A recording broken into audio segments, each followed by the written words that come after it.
porque a partir do que ele pensa, ele expressa e vive. Então veja o quão amplo é a liberdade religiosa.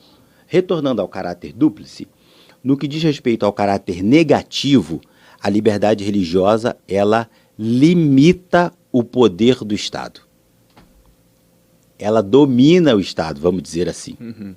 E no caráter positivo, ela libera o cidadão. Então, no caráter negativo, o Estado não pode impor uma religião oficial. Que vai ligar-se logo à frente com laicidade, Estado laico. Mas nasce daqui, da liberdade religiosa. Porque eu sou livre para crer no que eu quero, então o Estado não pode me limitar na minha crença. Enquanto, preste atenção, enquanto eu creio, enquanto a ação é o pensamento, enquanto a minha fé está só no meu interior, isto é um direito absoluto. Aí, os meus colegas operadores do direito e o próprio Supremo Tribunal Federal vai dizer: não existe direito absoluto do Brasil.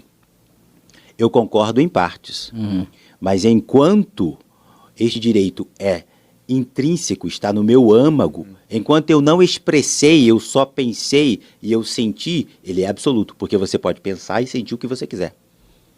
Sim. O Estado não domina o seu pensamento e a sua mente, em que pese nós temos sistemas e ferramentas para fazer isso, mas é outro assunto. Né? Mas no recorte técnico e jurídico, o Estado não pode infligir em você uma religião, não pode impor a você uma religião. Tá legal? Isto é o caráter, por dizer, negativo do Estado. Ele tem outros desdobramentos? Tem, mas o que importa para a gente é isso. Sim. No positivo, então, é a liberdade do ser humano crer e escolher a sua divindade. Tá legal? Os limites se dão, então, o que a gente vai pensar é quando há um conflito de interesses. Quando o seu direito conflita com o direito do outro. E aí, por muito tempo, a gente tem, inclusive, o ditado popular que diz: o meu direito começa ou termina quando começa ou termina do outro. Isso. Né? Mas essa é uma limitação inadequada dos direitos fundamentais. A liberdade religiosa, a liberdade de crença, a liberdade de pensamento e a liberdade de expressão são direitos fundamentais. Já é uma deixa. Direitos fundamentais. Direitos fundamentais. Isso é importantíssimo. Então você tem o direito de exercer isso. E é o que o senhor falou, enquanto ele faz parte de mim. Faz parte do meu ser. Agora, preste atenção. Se eu entender e aceitar que o meu direito termina quando começa do outro, veja que está tendo uma invasão de esferas. Sim. Então não existe isso. Não é assim. Todos os direitos são limitados não pelo alheio, mas pela responsabilidade no uso, na fruição, no deleite deste direito. Então veja, eu tenho o direito de ir e vir. Sim. O meu direito termina quando começa o seu de ir e vir? Não. Não. Quais são as limitações do meu direito de ir e vir? São limitações jurídicas e físicas. Quer ver? A física. O ser humano pode voar? Não. Então ele tem uma limitação física. Sim. Ele não é um pássaro. Mas ele tem ferramentas que o fazem voar. Isso. A aviação aérea. Perfeito? Só que a aviação, ela tem uma limitação jurídica. Qual a limitação jurídica?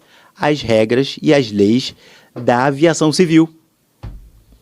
Então, o meu direito, ele é limitado por outras questões. O seu direito é absoluto enquanto interno dentro de você e a limitação externa é o seu uso responsável dele. Nisto eu concordo, mas não de que o meu direito é limitado pelo seu. Não, por quê? Porque o meu direito é o mesmo que o seu. Sim.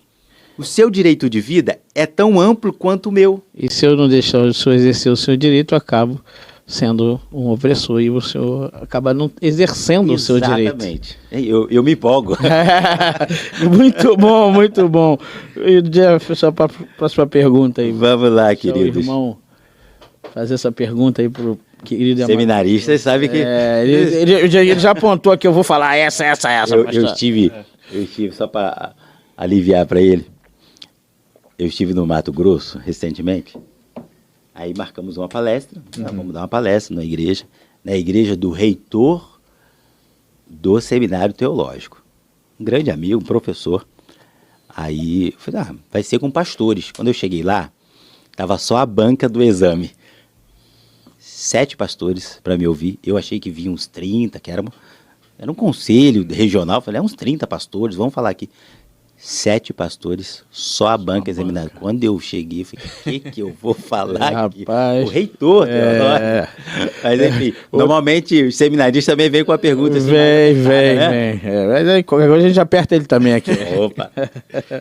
Então, pastor, nesse tema de liberdade religiosa, nós, lá na nossa igreja, nós trabalhamos no departamento de evangelismo. E teve uma ocasião, não sei se o pastor Paulo Renato vai se recordar, não sei se ele estava neste dia. Nós fomos fazer um evangelismo na rua, e ali entramos numa rua, tinha um grupo de religiosos de matriz africana. E ali o nosso grupo de evangelismo ficou, a gente fala com eles, a gente não fala com eles. Se a gente for lá evangelizar, será que é desrespeito? Será que vai estar infringindo a liberdade religiosa deles? Vai ser uma afronta. Vai ser uma afronta, será que eles vão aceitar? E aí ficou naquela tensão, fomos ali, entregamos os panfletos, mas não foi algo confortável. Até onde a gente pode ter esse princípio de liberdade religiosa na atuação do nosso trabalho de evangelismo, de missões, para que não ofenda, né, de certa forma, a religião do outro, porque aqui o pastor colocou evangelismo em shopping, evangelismo em hospital, tem pessoas hospitalizadas também de outras crenças. Como que se daria isso, para que a gente não saia da liberdade religiosa e consiga fazer um trabalho de evangelização? Não é retórica, é uma ótima pergunta. Não é retórica, uma ótima pergunta. Me permite entrar num assunto aqui, ó. Vou começar com a parte técnica e depois vamos para a parte prática. Tá bom? Então, assim, a religião, ela tem 3 aspectos. E uma religião sobrevive por meio desses 3 aspectos. Ela existe, essencialmente, por causa deles. Ela se manifesta nesses 3 aspectos e ela se mantém a partir desses 3 aspectos. Quais são? Primeiro, culto. Então, eu tenho o culto à divindade. Eu cultuo a um Deus, ok? Segundo, todos esses você citou na sua pergunta. O ensino. Você disse que tratamos da liberdade religiosa no departamento de evangelismo. Ensino e proselitismo. Então, culto, ensino e proselitismo. Vamos lá?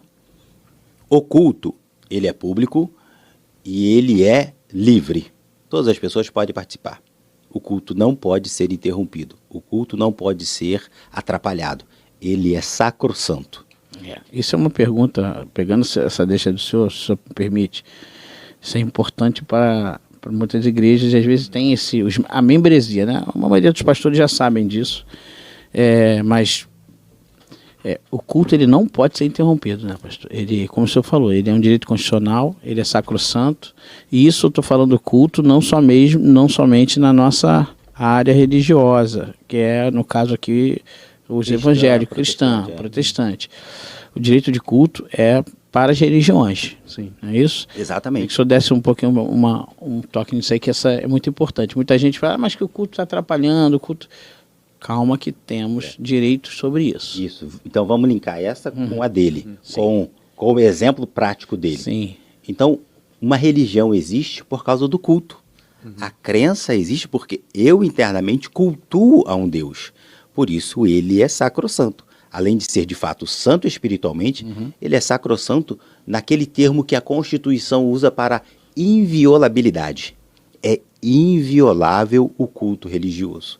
Então, talvez, aqui está uma linha tênue, talvez num ato de evangelismo público em que você está expressando um elemento essencial da sua religião, que é o proselitismo, a gente tem que tomar cuidado. Talvez neste ato eu possa estar infligindo, atrapalhando, obstando um outro ato essencial de uma religião diferente da minha. Então você estava em praça pública evangelizando. E alguns religiosos de matriz africana estavam em praça pública cultuando. Veja, evangelismo e culto. A gente tem que adequar os dois, porque os dois devem coexistir na praça pública, na sociedade. Perfeito. Mas desde que eles tenham uma outra palavra importantíssima: respeito e tolerância. É isso aí. A minha liberdade é a liberdade de todos. Sim. É claro que eu hoje atuo em um segmento, em um microsegmento. Eu atuo dentro do microsegmento cristão protestante, ok? Mas o meu segmento é qual? Direito religioso, eclesiástico e liberdade religiosa. Quando eu defendo a minha liberdade de cultuar a Deus, a Jesus Cristo, nosso Senhor, eu automaticamente também defendo a liberdade do ubandista, candomblé, de adorar o Deus que ele segue. Porque se ele for impedido no culto dele, isso fere a mim. Se eu cercear o direito dele, eu estou cerceando o meu próprio direito. Exatamente. É importante nós termos essa consciência. É importante nós divulgarmos isso, ensinarmos isso nas nossas igrejas. Sim. Eu não estou misturando as divindades e os cultos. Eu estou protegendo o direito universal do ser humano. Ser livre e livre na sua religiosidade.